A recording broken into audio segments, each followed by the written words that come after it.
Alrighty, I figured they were going to try to bamboozle me this week and do early maintenance or early news. So it's here. I'm 5 minutes late, but I did check it and it is here. So here we go. Basically, it's going to be what we expected as far as like the new characters and everything like that. Because honestly, we don't really have much that JP, like there's not a whole lot that we're missing from JP in Korea at this point. So we are getting the new Holy War Festival, Zeldris, and also Mage Chandler. Chandler, I honestly think might be the better of the two units at this point, just because of how like good his counter is and everything like that. Like they actually had to nerf his counter because it was way better than it needed to be. So as far as I know, even after the nerf, he's still very good. I am going to be trying to get both of these characters. The biggest thing is that Chandler does not have a guarantee on him.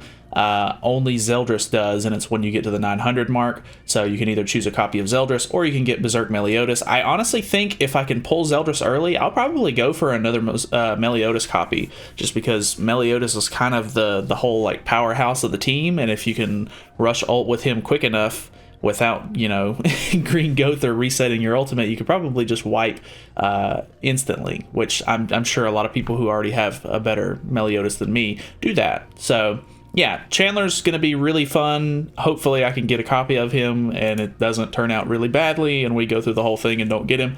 But yeah, Holy War Festival, there's going to be a check-in event, special missions, which I'm assuming will either be I think it's just going to be like 10 tickets or something like that, probably, to summon on the banner. I would imagine they most of the time end up doing that. Purin Poo returns. He's not very hard, so that shouldn't be too crazy. He's going to have an exchange shop, apparently, which makes, for good free rewards and stuff like that. Spin event. I do like the spin event. Spin events are probably my favorite out of all of the like free sort of like reward events. Fort Solgra Special Dungeon. I always kind of like these, just they cost like 1 stamina. You get a pretty good amount of rewards and stuff like that from it. So this should be a pretty fun time, especially for like grabbing free stuff. So Fight Festival Victory event. So I don't really care about these too much, but they're kind of fun here and there, trying to get people to play PvP. I think it depends on I think it's most of the time when they do it, it's like you get 15 wins throughout a 1 week, I think it is. So that's not too crazy. Like I think most people can pull that off. Like just, I don't know, you just kind of have to play more often throughout the week to kind of get your wins and everything like that. But it's definitely doable. It's not bad as far as I can tell. I don't know, maybe if you're like a top tier player and you're going against a bunch of tryhards, it could be very hard. But I would imagine if you're playing against top tier players, you're probably a top tier player. So Fight Festival point boosting event. So that sounds kind of cool. I would imagine that means you're going to be able to get more coins and stuff like that. Or maybe it's just like you rank up faster potentially, because it does say points, and I would imagine that's kind of what that means. But I don't know. I don't know if they've ever done something like this before. I can't remember a time when they've done this in the past, but maybe they called it something different, or it doesn't happen often enough for me to remember it. But yeah, that sounds kind of cool. Enhanced Stone perk events. I guess that means like upgrading gear and like stuff like that gives you like kickback maybe. Because like diamond perk events and stuff like that is for spending diamonds. So if enhanced stones is for just like upgrading equipment and using enhancement stones, that sounds kind of interesting. Growth support events, so pretty much they're just going to be bringing back the normal kind of thing. Material purchase limit is doubled, which is kind of nice. Salvage rate up, and then hero enhance rate up, so that's kind of cool. We are going to be getting, so this is really interesting. Exchange Purin Poo coins for costumes. Okay, so I'm pretty sure at one point they gave away the Gallant costume and the Monspeak costume, and you could get the Gloxinia costume, but I think you had to have a copy of Gloxinia at the time to purchase this costume from the coin shop, if I'm not mistaken. Like it wouldn't let you buy it if you didn't have a Gloxinia copy, and a lot of people were upset about that. It looks like you're going to be able to get it from exchanging the medals from Purin Poo, which is actually good, because I think if it's in an exchange shop like this, you're allowed to get the costume without owning the character, if I'm not mistaken.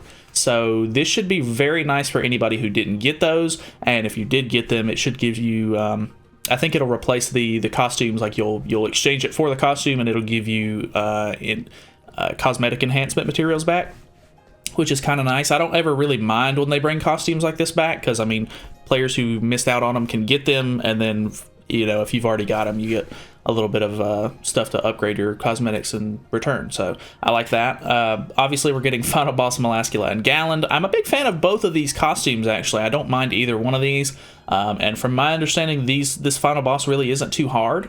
So I guess with this announcement and everything like that, it has been a 2-week period at this point. So make sure that you're getting your Final Boss Jericho and Gila stuff finished. If you don't have their, like, anything that you need out of the point shop or anything like that, the exchange shop, make sure you go ahead and do a couple of runs and grab those things that you need, or try to push for, you know, top 5% or whatever percentage you're going for to get those rewards, because it should be ending whenever the maintenance starts to add this one. So yeah, get on top of that if you haven't. They're adding the 4th floor for Tower of Trials. It looks like you're going to get 50 cosmetic upgrades of each type and 1,000,000 gold, which is kind of cool. I'm not not hating on that. It's really dumb that we're only getting one singular floor, but from my understanding, I think JP they had this 4th floor for a little while now, and I want to say that they just added 3 new floors or something like that. Maybe I heard that wrong, but we should be getting new floors and stuff like that in the near future as well. Floors will be continuously added to the new Tower of Trials. Cleared floors will not reset, so that's just the way the new one works. Each stage has their special effects and enemies, hidden uniques, blah, blah, blah. We already know this. We wait to see what kind of various strategies you come up with for challenging the battles. Okay, so they are adding these outfits, which are pretty cool in my opinion. Like, I'm a fan of the Liz one. The Sariel one's not bad. Ludo's not bad. So if I'm not mistaken, I don't think, there's not one for Tarmiel, which is a little disappointing. I honestly, I would be willing to say that I need Tarmiel outfits more than any of these characters at this point, because I'm pretty sure I have bought UR outfits and stuff like that for Liz at this point, just because she's a universal support. And then I invested so heavily into Ludo's SSR equipment that it is now maxed out as UR, so I don't really need this kind of thing anymore. I'm wondering if these are new costume sets available. Campus Life of Goddesses. Discounted high school life costumes now available. Heed the Sacred Shop now. Okay, so you do have to purchase these. So honestly, if you've already invested a decent bit into these these 3 characters, you probably won't even need these costumes unless you just like the way they look, I guess, cosmetically. So I guess that's kind of nice. You've got more options and everything like that, like if you like these and like the way they look. But I don't know. I would imagine with these characters being out as long as they are, like if you got Ludo whenever he came out and invested into him enough at this point to actually get your use out of him, which I don't advise now, because with the level 90 update and them adding Super Awakening 5, it has really thrown Ludo down quite a few notches where he's not really that good anymore. Like, a lot of people beat his CC, so I can't really recommend that you buy this one. If you don't have full UR sets and everything like that for Liz at this point, I would say probably you should pick that up. And then if you haven't completely invested in Sariel already, maybe you want to pick that up as well. But I think all 3 of these characters have a decent amount of options for, like, UR equipment, except for Ludo, maybe. They've definitely added a set or 2 maybe for Sariel, and then there's a couple of sets for Liz. So I guess just buy whatever you need. 1 set each for Goddess Liz, Sariel, and Ludo CL, so that's fine. School Life 1 and 2 individual costumes added and discount event. Okay, so they're going to be adding the school event costumes for it looks like Derriere, Fraudrin, Melascula, Estarossa, and Zeldris, which is kind of cool. I don't have the Derriere one. I may end up trying to pick that up while it's available, just because I kind of need it to get some better cosmetics. I don't know. I may end up trying to invest in Estarossa or something like that, but these are kind of cool that they're bringing these back. They haven't been back in a while, so that is pretty good. It looks like they're obviously going to be doing ticket bundles and stuff like that for the banner, which is kind of cool if you're into that kind of thing. Holy War Festival bundles. Yeah, it looks like, same sort of stuff. Ongoing bundles added. Discount Limit Break bundle. Okay, so here we go. After the 524 maintenance ongoing, you can get this bundle. Can purchase 3 times, resets the first of each month. So it'll give you 30 diamonds, 6 evolution pendants, 70 of these hearts, I think these are the Belmoth cores, or Belmoth. I can't remember exactly how you pronounce it. But I think that's all that... I think you need 70 of them to get a character to level 85 and to level 90. So I would imagine this is going to be a really big moneymaker for them, for people who are wanting to stay like on top of things as much as possible, because from my understanding, it takes a really long time to grind out these cores. So that is really unfortunate. I don't really recommend you buy this, just because you can, more often than not, like, it's just going to take you time, but you can grind out these materials and stuff like that. But if you're, like I said, if you're trying to stay on top of everything as much as possible, I guess this is an option. I may look at the price tag on it first before I buy it, but honestly, I can't see myself buying something like this. The fact that it has 30 diamonds is okay, but I would imagine this is probably like a $40 bundle, just with what it has in it. I can't imagine this being like a $23.99 or whatever. So, yeah, there's going to be a new Hawk Pass as well. I've been saving up a lot of Hawk Pass points just so that way I can get this set whenever it comes out, because I do want to try to invest in Zeldris a little bit, so that way I can try to get him on the Assault Mode Meliodas team and get him good to go. From my understanding, Zeldris isn't the greatest, but having this set for free, just being able to buy it with the Hawk Pass points, is actually pretty nice. So, that's pretty cool. Can reach...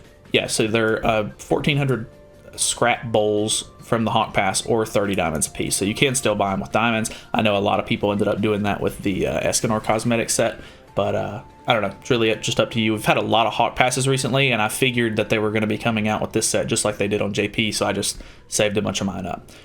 System changes: limit break level 90, limit break materials Belmoth's core. So it is Belmoth, not Moss. Like I guess the translation was kind of weird like that from the JP Korean version. So added.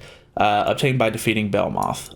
Requires items per limit break, so it kind of like breaks it down for you and tells you what you're going to need. Obviously, you need like the books and everything like that, and then you need a bunch of cores per upgrade. So, yeah, Belmoth is here. New deathmatch. This is going to be a really interesting one, if I'm not mistaken. Yeah, you will only do it 3 times a day, which is why it's such a like hard thing to do. They do make it to where you can do like hell difficulty on the boss battles themselves, which is pretty interesting. I think that I'm definitely looking forward to seeing how challenging these are compared to the regular boss battles, and I would imagine they're going to add some new sort of like not events or whatever, but those like little achievement points or whatever that you get from doing like various activities. I would imagine there's going to be a new one for beating each of these or doing whatever you need to do with them, so that should be kind of interesting. Unlock normal, hard, and extreme difficulties when completing episode 204, Demonic Larva. Okay, so you have to be a pretty decent ways into the story, obviously, because from my understanding, this is a really tough boss compared to all the other ones, so you're probably going to want to be pretty far in the story mode anyway. I would imagine if you have the stuff to do this, you're probably already that far. Unlock hell difficulty when completing 222. Okay, so you actually don't even get the last difficulty until you reach a certain point, so that's interesting as well. Defeat Belmoth and get Belmoth's cores, which is necessary to upgrade heroes to level 90. Belmoth can appear 3 times a day, so yeah, you have to do the whole hell difficulty boss battles and everything like that to get him to appear, but yeah, he only appears 3 times a day, so that should be really interesting. I'm really hoping, and a lot of people on the JP and Korean versions of the game have already kind of commentated on how bad it is to farm these, and I really hope they end up changing it a little bit to where you either make it to where you drop more of them, or you can do it more times a day. I don't know, just there needs to be some sort of work around there to help players out a little bit, because it seems kind of ridiculous the way it is right now. The images were taken from a test build and may appear differently in game. Unlocks when completing 204, blah blah blah. Each village can have a deathmatch appear 1 time regardless of the boss battle difficulty. Clearing boss battles on hell difficulty increases the gauge of Belmoth's appearance. Fill the gauge to 100% to have Belmoth appear. In general, deathmatches will appear after Belmoth appears 3 times for the day. Okay, so that sounds about right. Host rewards have improved. Okay, so they're doing better host rewards, it seems like, for the regular demons. I don't really see this being all that crazy. General drops items same as before. Okay, so I guess that's cool. I don't really, there's not like too much of a difference there, it doesn't look like, so whatever, I guess. Hell difficulty rewards have also been improved, so it looks like you're going to get an extra material out of the bronze crates, which is kind of nice. Random drop rewards added to the bronze box. Able to invite AI to hell difficulty death matches. That is fantastic for people who, you know, sometimes I send out probably like 100 invites or more and end up just still having to wait a long time or just keep inviting people before like people end up joining on hell difficulty sometimes. So it's going to be nice to find somebody that has a good AI like on your friends list or whatever the case may be that can kind of run this stuff without actually needing to be there. So that's kind of cool. Added the relevant achievements for Belmoth Deathmatch and Hell Difficulty Boss Battle. So those the achievements are what I was talking about earlier. Fight Festival, Visal Fight Festival improvements. Visal Fight Festival consecutive win bonus added. So consecutive wins, I guess this is like points. So if you win X amount of matches in a row, you're going to get more points, so you rank up faster, it seems. I don't know if they've already got this on JP and everything. I would imagine they probably do. I just don't remember this. Get bonus points based on the number of consecutive wins. Consecutive win count will reset to 0 during the weekly Fight Festival calculations. Okay, so that's kind of interesting as well. Consecutive bonus does not apply to Challenger tier or above ranking rewards. I wouldn't really imagine it would. The Fight Festival point boosting event that will run from or after the new maintenance will be separate from the consecutive win system. Increase the purchase limit of some of the items in the Fight Festival shop. Okay, so you can buy these foods, which are kind of nice for like trying to rank up faster and stuff like that. Rewards info shown. Okay, that's kind of cool. I can get behind that. They're going to show like what you're going to get at the end of the like calculation period while you're going through it like throughout the week, which is kind of cool, I guess, like just an ease of use kind of thing. Change the UI. What is this? Added the ability to select PvP specific rules in friendly match. Oh, okay, so that's kind of cool. Like you can come up with like interesting ways to like fight your friends and stuff like that. That's kind of neat. I don't really know if people were like looking forward to that, but I mean, it sounds like a fun kind of thing that you mess with like maybe once in a while. Quality of life improvements for checking in. So yeah, you don't actually have to go all the way into your knighthood now to check in, which is very, very nice. The above screenshot is from a test build, may appear differently in game. Eased the conditions regarding joining and leaving a knighthood during the competition. I would assume this is for like knighthood wars or whatever it is, guild wars. So that's kind of interesting. Increase the daily contribution from 50 to 100. That's kind of cool if you really like need to rank up your guild faster. In the knighthood notice editing window, blah blah blah blah blah. It looks like just a whole bunch of changes to knighthood stuff, which is actually really nice. We honestly needed a couple of changes. Change the knighthood missions from village donations to knighthood boss battle clears. Okay, so that one's really interesting because, I mean, most of the time people weren't donating to villages unless there was like an event where you could get stuff out of it, and I completely understand why.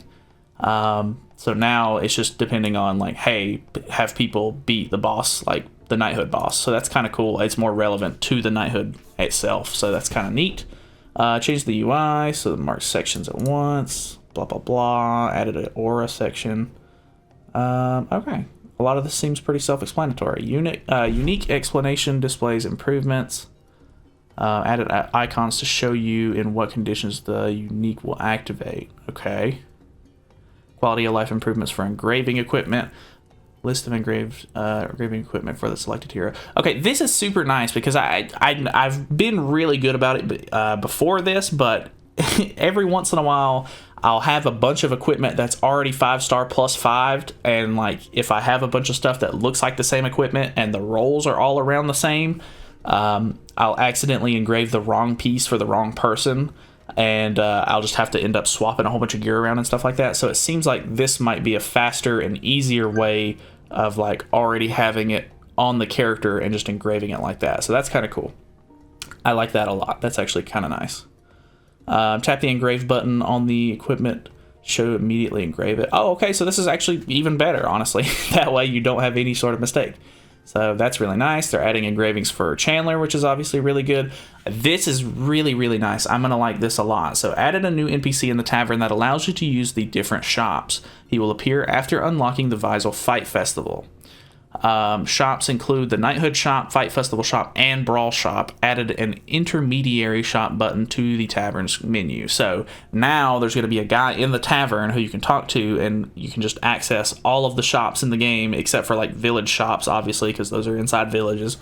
And you're going to be able to like use these instead of having to go all the way to one area just to do stuff. So like when I do Brawl and stuff like that and I get my rewards, I guess for that one it really wouldn't be that big of an issue, just because the Brawl like place, you know, talking to Droll and getting your coins is right next to Gloxenia, where you spend your coins either way, so it's really not that big of an issue.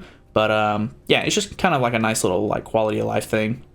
Improve the UI for better checks and events. For the growth tab, improve the display so that normal free stages and event free stages are better differentiated. Normal free stages and then event free stages. Okay, so that's kind of cool. Improve the awakening animation when using full awakening coin or tokens. That's kind of cool. Added a title based on the number of final boss battle crowns you have. Okay. Change the banner images for some bundle banners. Okay. And then it looks like a lot of the ReZero stuff is going to be going away, along with anything else for that sort of thing. So this was a pretty big patch note. Honestly, I'm really liking the fact that they're bringing a lot of this quality of life stuff over. This is going to be a really big update, I feel like. This is going to be a really good one. So obviously there's going to be a lot of grinding and stuff like that with the new boss. The new festival is going to be going on, so there's going to be some interesting stuff there. Honestly, from my understanding, if you already if you don't really run the assault mode team, or you're just not really all that interested in it, Zeldris is good for it, but he's, from my understanding, not the best character you've ever seen. So I would imagine with the 2-year anniversary coming up soon, and whatever else is to come with the new story chapters and stuff like that, we're more than likely going to get another Holy War festival pretty soonish. Like I don't know how soon, but I would imagine Zeldris is probably going to be on that one too. So if you want to save on this one, I would definitely say that it's not like, this isn't something that a lot of people are going to be required to summon on or anything like that. Like he's not like that crazy of a character. If anything, you would maybe want to get Chandler off of it, but that's up to you. So that is basically it for me though. Thank you guys so much for watching. Feel free to subscribe for more content in the future, and I will see you guys in the next video. See you then.